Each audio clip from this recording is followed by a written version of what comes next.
Injection দেওয়ার পর অবস্থার অবনতির অভিযোগ, এক প্রসূতির মৃত্যু, অসুস্থ নয়। মেদিনীপুর মেডিকেল কলেজের ছায়া এবার সাগর দত্ত হাসপাতালে। গত রবিবার college of medicine and Sagar Dutta হাসপাতালে ভর্তি হন নিমতার প্রতাপগড় থানা এলাকার বাসিন্দা পম্পা সরকার। সূত্রের খবর, সিজার করার পর 10 জন প্রসূতিকে একটি ইনজেকশন দেওয়া হয়। অভিযোগ, তারপরই তাদের অবস্থার অবনতি হয়। অবস্থা বেশি খারাপ হওয়ায় পম্পাকে রাখা হয় আইসিসিউতে। সোমবার সন্ধ্যায় মৃত্যু হয় বছর 35-এর ওই প্রসূতির। মেদিনীপুর মেডিকেল কলেজের পর এবার সাগর দত্ত হাসপাতালে প্রসূতি মৃত্যুর অভিযোগ এবং একই সঙ্গে প্রসূতি মৃত্যুর পাশাপাশি একাধিক প্রসূতির শারীরিক অবস্থার অবনতি হওয়ার অভিযোগ। আমি বেঁচেছি ইঞ্জেকশন পুশ করে ওর ভেতরে ইনফেকশন দিয়ে দিয়েছো। ইনফেকশনটা তোমরাই তৈরি করেছো মারার জন্য। কাঁপুনি উঠে গেছে, কাঁপাচ্ছে, এইরকম জ্বর উঠে গেছে শরীরে। মানে সিজার তো কেটেছে, ওই জায়গা থেকে পজিশন হয়েছে, ওটাও ঠিকঠাক হয়নি। তারপরে যে ইনজেকশনটা যে দিয়েছে ওখান থেকেই সমস্যা শুরু হয়ে গেছে। কি দিলে ঠিকঠাক হবে সেই জিনিসটা তারা বুঝতে পারেনি। চাইছি এর একটা কোনো বিচার হোক।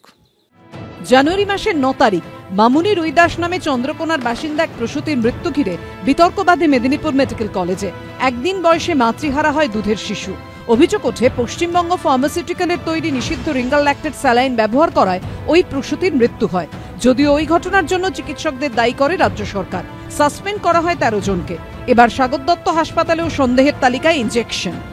সাগর দত্তের ঘটনাতে আমরা যখন দেখছি যে একই ধরনের অসুস্থতা এতগুলি প্রসূতির মধ্যে হলো, সেখানেও এই সন্দেহের অবকাশ যথেষ্টই থেকে যায় যে সেখানেও এরকম ওষুধ বা কোনো কিছু আমরা যেগুলি অপারেশনের সময় ব্যবহার করি বা চিকিৎসায় ব্যবহার করি, সেই থেকে কোনো কিছু তাদের এই শারীরিক বিপর্যয়গুলি ঘটছে কি না।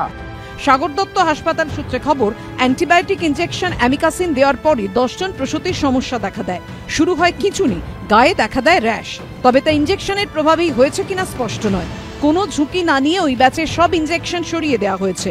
যেসব কমন ওষুধ প্রসূতিদের দেওয়া হয়েছিল তাও সরিয়ে দেওয়া হয়েছে।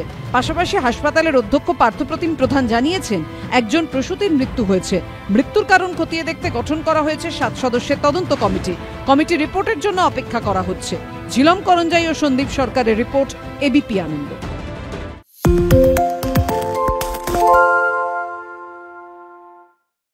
সত্য অন্তহীন, সত্যের খোঁজও তাই, সত্য সন্ধানে তাই আমরা অক্লান্ত, অকুতভয়। এবিপি আনন্দ নতুন ভাবনার প্রতীক, যা মনে মুক্ত, তথ্যে যুক্ত এবং যাবতীয় সীমানার বাঁধন থেকে মুক্ত। সীমা না শব্দটির মধ্যে লুকিয়ে আছে মানা শব্দটি, যেন চোখ রাঙানি এক অদৃশ্য ব্যানাজার, যা আটকে রাখে আমাদের এক ছোট্ট গণ্ডির মধ্যে। একমাত্র সঠিক খবরই গড়ে তুলবে এক মুক্ত সমাজ। সেই জগৎ গড়ার লক্ষ্যে কোনো সীমানার ঠুকুটি আমরা মানব না। এবিপি আনন্দ এগিয়ে থাকে, এগিয়ে রাখে।